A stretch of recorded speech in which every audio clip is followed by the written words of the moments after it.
Si tu m'as donné ta vie, je te donne la mienne. Dans le froid de la nuit, mon cœur t'appartient. Et quand la tristesse arrive, je sais tu es là, toujours près de moi. Bon matin, bienvenue à votre émission de la Victoire d'amour. Bon samedi, j'espère qu'on se prépare à vivre tous ensemble une belle fin de semaine, mais pour bien la commencer, comme on le fait depuis longtemps d'ailleurs, on rejoint notre petite sœur sourire à nous, sœur Angèle.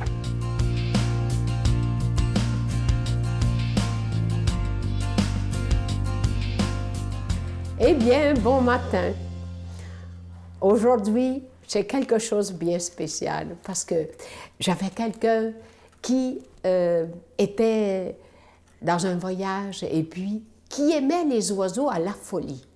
Mais il aimait tellement les oiseaux qu'il était toujours la tête en l'air, j'avais toujours peur qu'il tombe et puis qu'il se fasse mal. Mais il écoutait puis il connaissait tout le mot et tous les oiseaux.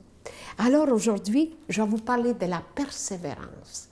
La persévérance, c'est comme l'oiseau qui grimpe, qui va au bout des branches et puis qui n'a pas peur de persévérer, et puis chaque branche, avec son petit bec, il installe son nid pour se reproduire. Alors, à travers tout cet arbre, lui sait où s'installer pour pas que le vent emporte son nid, emporte. Mais il est vraiment persévérant, quoi qu'il arrive. Alors, la persévérance, c'est lui qui aura tenu bon jusqu'au bout, comme l'oiseau. C'est celui-là qui sera sauvé. La difficulté dans la vie n'est pas de faire un effort, c'est de faire constamment effort. Vouloir fortement, vouloir constamment, c'est la condition indispensable du succès, presque la condition suffisante. Et on ne triomphe que de ses propres limites que par la persévérance. Être persévérant. C'est un grand mot. Et ça m'a porté à une grande réflexion personnelle aussi, parce que persévérer, ça veut dire être capable tous les matins s'en aller travailler, même si ça ne nous tente pas, et continuer à créer, continuer à gagner sa vie. Deuxièmement, c'est la même chose à quelqu'un qui renonce à tout et puis qui donne sa vie au Seigneur et qui persévère. Ça, c'est quelque chose aussi. Vous savez, on a la possibilité de persévérer dans nos engagements, quels qu'ils soient, c'est par l'amour. S'il n'y a pas d'amour, s'il n'y a pas de renoncement et s'il n'y a pas d'évolution en soi, dans cette vie d'engagement, parce que souvent il dit c'est rien que la vie. Non, aujourd'hui on ne parle pas beaucoup de vie consacrée, comprenez-vous? On parle de vie de couple, c'est pas facile. Alors aujourd'hui je vous dis, soyez persévérants et gardez-vous dans la joie. Notre Père qui es aux cieux, que ton nom soit sanctifié, que ton règne vienne, que ta volonté soit faite sur la terre comme au ciel. Donne-nous aujourd'hui notre pain de ce jour. Pardonne-nous nos offenses comme nous pardonnons à ceux qui nous ont offensés. Ne nous laisse pas entrer en tentation, mais délivre-nous du mal, car c'est à toi qu'appartient le règne, la puissance et la gloire pour les siècles des siècles. Amen. Donne-moi rendez-vous dans l'éternité, qu'il faut croire toujours en toi. Mais mon Dieu, j'ai besoin de toi, comme lui savoir dresser la table, chanter l'amour, gens de toute la terre. Joins mon cœur, je l'ai gardé pour toi, mon Dieu. La victoire de l'amour, c'est la force de la foi. On a tous un rendez-vous. toujours avec une grande joie que je vous parle de ce beau cadeau du mois dont on en est tellement fiers. Il s'agit de la croix du réconfort et de la sérénité. Et voyez ce qui est écrit sur la croix, vous la voyez présentement à l'écran. « Seigneur, accorde-moi la sérénité. » Et ce qu'il y a de toute beauté dans cette croix-là, c'est pour ça qu'on n'en voit pas souvent, c'est qu'il y a un trou dans le milieu, vous allez le voir à l'écran, là, et vous allez recevoir 3 petits papiers où vous inscrivez sur un des papiers vos intentions de prière, vous pliez ça comme il faut et vous l'insérez dans la croix. C'est très symbolique et c'est comme si on disait au Seigneur, j'ai tellement confiance en toi, je sais que tu vas répondre à mes prières. Je vous rappelle aussi que la forme de la croix, elle est très importante. C'est pour ça qu'on l'appelle la croix du réconfort. Lorsqu'on la tient, vous voyez la forme, là, elle est très spéciale. C'est comme si on sent un réconfort, comme on sent une paix. Il y a quelque chose, c'est assez spécial en tout cas. Et je vous rappelle qu'elle est fabriquée en zinc et qu'elle est fabriquée au Québec. Je vous donne l'adresse, la Victoire de l'Amour, casier postal 120, succursale Boucherville à Boucherville, le J4B5E6, je vous la redonne, la Victoire de l'Amour, casier postal 120, succursale Boucherville à Boucherville, le J4B5E6. Également par téléphone, par carte de crédit, du lundi au vendredi de 8h30 à 16h30 dans le 514-523-4433, 523-4433 ou sans frais, le 1-888-811-9291, 1-888-811-9291 et aussi sur notre site Internet, le www.lavictoiredelamour.org. Je vous rappelle évidemment qu'on va vous la poster très, très rapidement. Merci de tout cœur de votre grande générosité parce que vous savez que sans vous, ces émissions ne pourraient pas exister depuis plus de 21 ans déjà. Merci.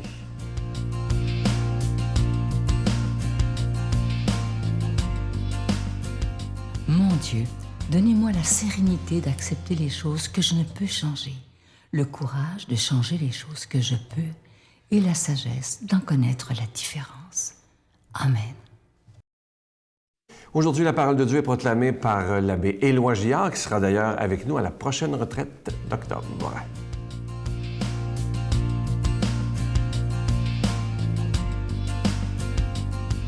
Bon matin, chers amis.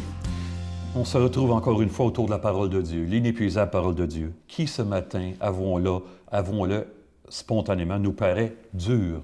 On va essayer de se laisser travailler de la bonne manière. L'Évangile de Matthieu. Jésus parlait à ses disciples de sa venue.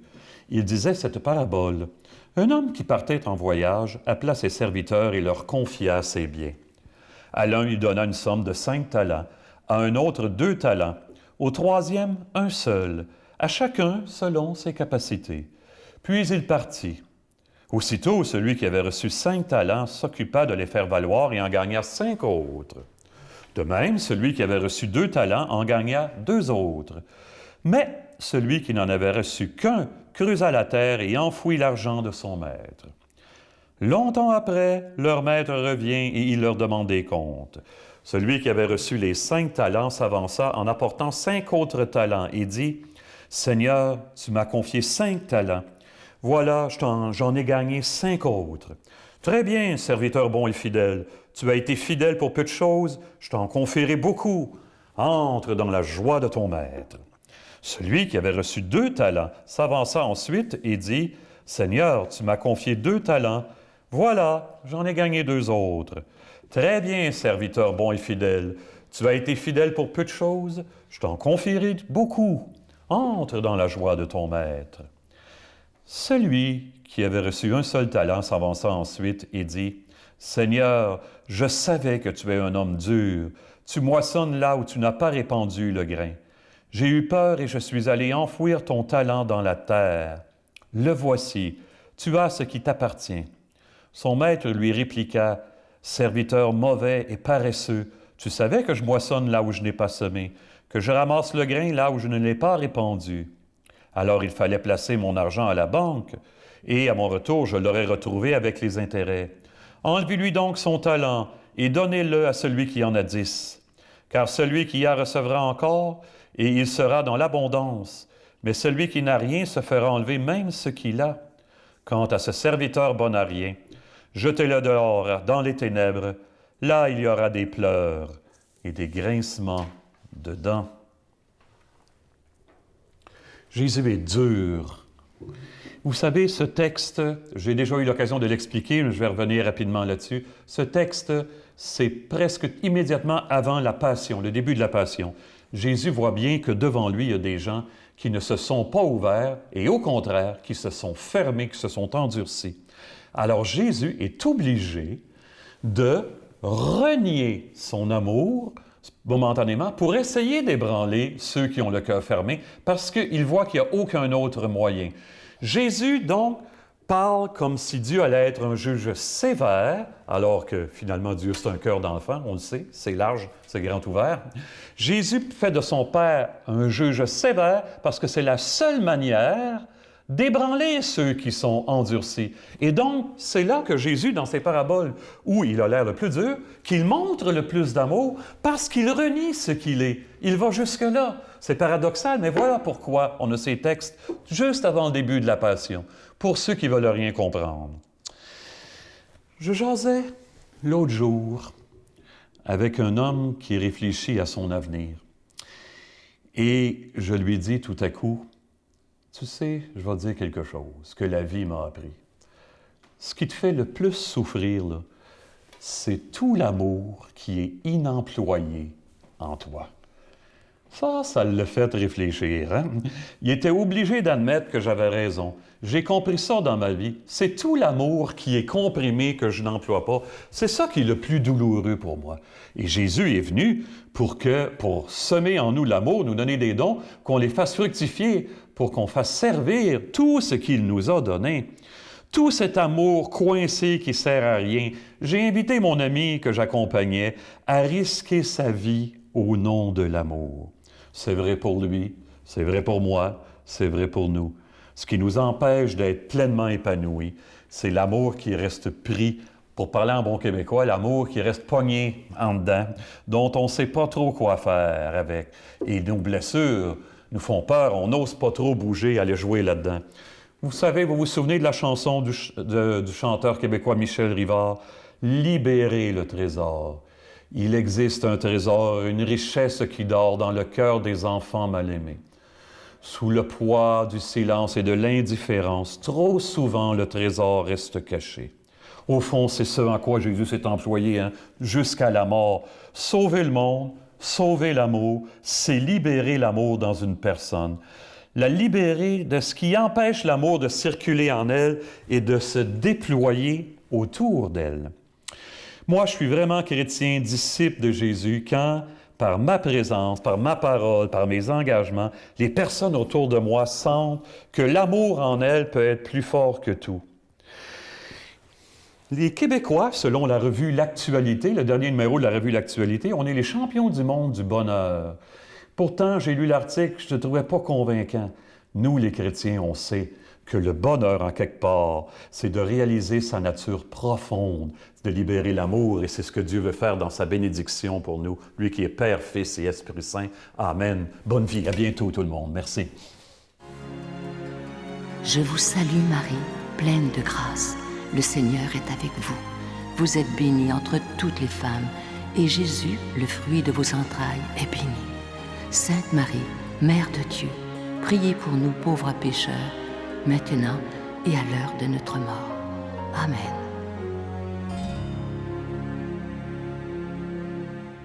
Je vous laisse avec une belle pensée que j'aime beaucoup. Écoutez bien ceci.